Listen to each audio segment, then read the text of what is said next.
अपन channel SCS Mithila के करू subscribe और बेल बटन जरूर दबा दिया ताकि हर खबर सबसे पहले पहुंचा अहां तक। पूर्व सांसद क्या आप हिनका न जनाधिकार पार्टी के नेता कह सके छी, न अखन कांग्रेस के नेता कह सके छी, पप्पू यादव कह सके छी। सिर्फ वो जाले पहुंचला कोई घटना के मतलब मातम कुर्सी में जाय में पिछला दिन थाना के हाजत के सब कुछ लोग के जबरन बाहर निकाल लेल गेल छल। मधुबनी संसदीय क्षेत्र और दरभंगा जिला के जाले क्षेत्र अंतर्गत 20 मई 2024 के फर्जी मतदान में 4 लोग के गिरफ्तार किया गेल छल। जाके बाद पुलिस के गिरफ्त से जबरन इनका सबके रात के 1:30 बजे में छुड़ा लेल गेल छल। अब ये पूरा मामला राजनीतिक रंग देने जा रहा है। पप्पू यादव दरभंगा जिला के देवरा बंधौली गांव पहुंचला और परिवार के सदस्य जिनका जेल भेजल गेल छल उनका सबसे मुलाकात केलन। जाके बाद पप्पू यादव मीडिया में अपन जेब के भड़ास निकालन। एहि दौरान राजद प्रत्याशी मोहम्मद अली अशरफ फातमी और इशारा में तेजस्वी यादव पर कहलन जे सिर्फ मुस्लिम वोट लेना ही इनकर सबके मकसद है। दुख के घड़ी में क्यों नहीं खड़ा होइत है। वो स्थानीय विधायक जीवेश मिश्रा पर भी जेम का निशाना साधलन।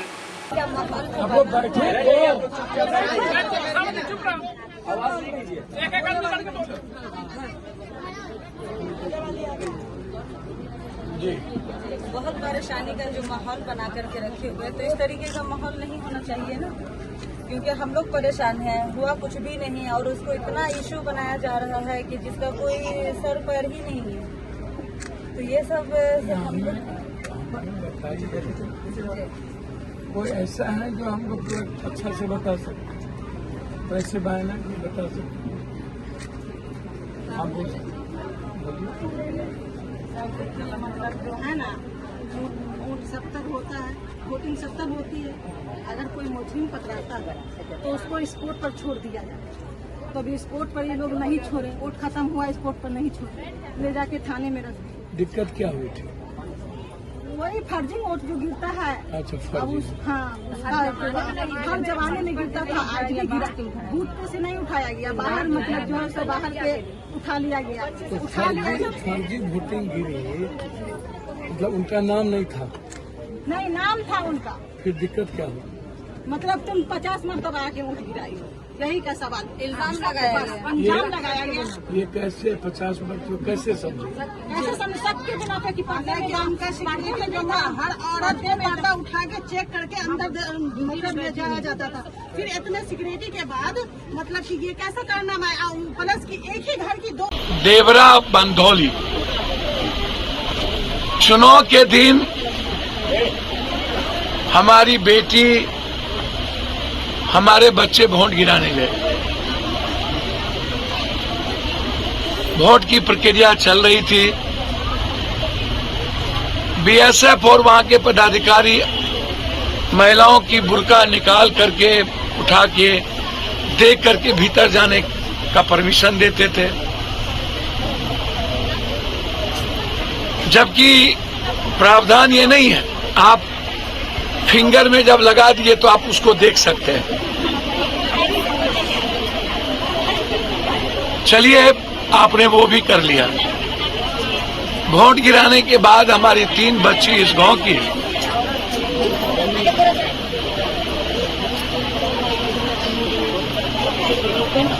हमारी 3 बच्ची और 1 बच्चे सड़क पर आ गए। यहाँ के विधायक जीवेश मिश्रा जी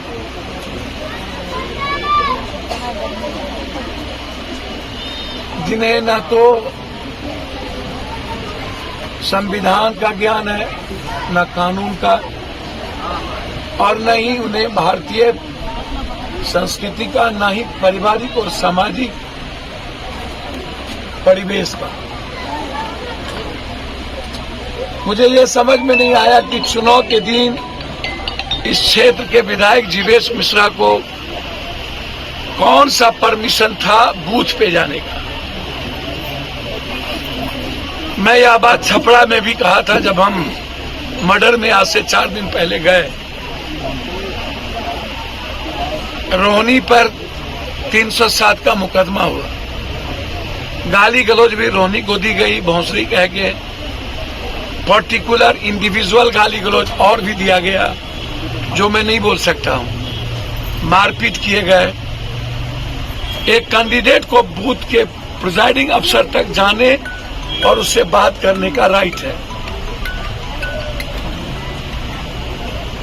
लेकिन पार्टी के विधायकों को प्रिजाइडिंग अफसर और उस बूथ के भीतर जाने का राइट नहीं है। मुझे नहीं पता उस दिन गाड़ी कैसे चल रही थी, वो वोटर कहां के हैं मुझे नहीं जानकारी। जिस बूथ के वो वोटर होंगे उससे बाहर शाम के 5 बजे तक आप रास्ते के द्वारा प्लेन पकड़ने जा सकते हैं, किसी अस्पताल के काम से बाहर जा सकते हैं, किसी भी चुनावी प्रक्रिया के दौरान आप उस बूथ पे रुक करके वोटरों के साथ बदतमीजी नहीं कर सकते। में मुर्दाबाद किया गया।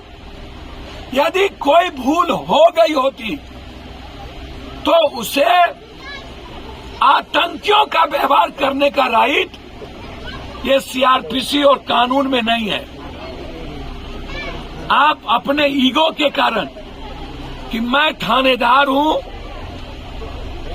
मैं पुलिस हूं, मेरी वर्दी ही ताकत है, आपने जनता की भावनाओं को नहीं समझा और आप जुल्म कर दिए, जुल्म की सीमा पार कर दी आपने। इतना बड़ा जुल्म ये सही नहीं है।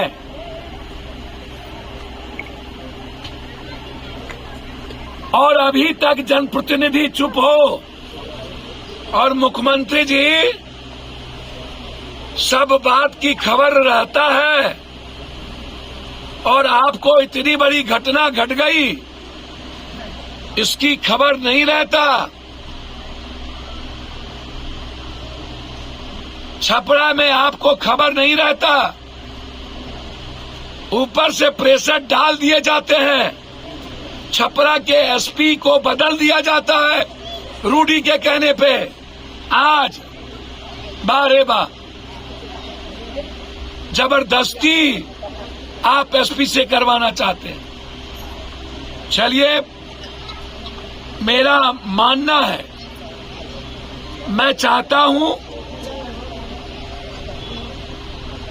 24 आदमी पर आपने केस किया होगा, धारा 253 या 153 या और भी काम काज में दखल देने का चुनावी प्रक्रिया। आप वारंट ले आइए, वारंट सर्व करा दीजिए। जिन लोगों का आप वारंट लाएंगे वो अपना बेल करा ले, या जिनका नेम्ड एफआईआर है वो अपना बेल करा लेंगे, या नहीं तो आप कानूनी प्रक्रिया के तहत आप कोर्ट जाइए, कोर्ट से आप कुर्की जब्ती लीजिए। हम एंट्री सेफ्टी बेल करेंगे या तो सरेंडर करेंगे। या कौन सा कानून है रात के 12 बजे मेरी मां और मेरी बेटियों पर जुल्म करने का? और यही जुल्म पप्पू यादव को यहां लेके आ गया। ये डर नहीं चलेगा, ये आतंक नहीं चलेगा जीवेद जी। जरूरत पड़ेगी तो इसी गांव में मैं बैठ जाऊंगा। और आपको बहुत ताकत और औकात है ना, तो आके लड़ लीजिएगा पप्पू यादव से।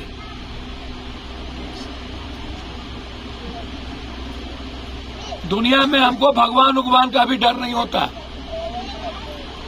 इसीलिए याद रखिएगा आप, इस तरह का जुल्म बंद करवाइए। और मैं एसपी साहब, डीआईजी साहब से आग्रह करूंगा हाथ जोड़कर, आईजी साहब से, आप तो सबके हैं, डीएसपी साहब आप तो सबके हैं, आप तो न्याय कर दीजिए।